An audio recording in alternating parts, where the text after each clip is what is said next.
চতুর্থ জাতীয় শিশু ও যুব সমাবেশ উপলক্ষে রাজধানীর একটি হোটেলে এ অনুষ্ঠানের আয়োজন। অনুষ্ঠানে বিএনপির স্থায়ী কমিটির সদস্য আমির খসরু মাহমুদ চৌধুরী বলেন, যে লক্ষ্য নিয়ে আওয়ামী লীগ সরকারের পতন ঘটানো হয়েছে তা বাস্তবায়ন না হলে জনগণের সমর্থন পাওয়া কষ্টসাধ্য হবে। একজন ফ্যাসিস্ট ডিক্টেটর পালিয়ে যাওয়ার পরে বাংলাদেশের সকলের মনোজগতে একটা বড় পরিবর্তন হয়েছে না? বিশাল পরিবর্তন হয়েছে এবং এই মনোজগতের পরিবর্তনের সাথে সাথে আমাদের প্রত্যাশা জেগেছে, অনেক বড় প্রত্যাশা, অনেক বড় আকাঙ্ক্ষা জেগেছে।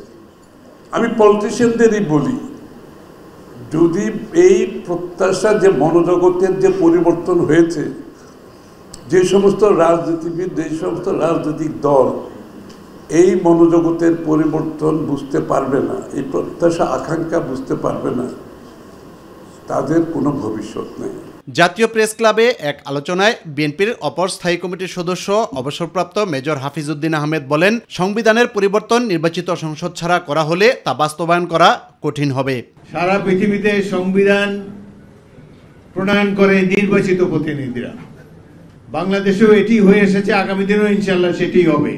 কোনো অনির্বাচিত ব্যক্তি দ্বারা সংবিধান সংশোধন হতে পারে না।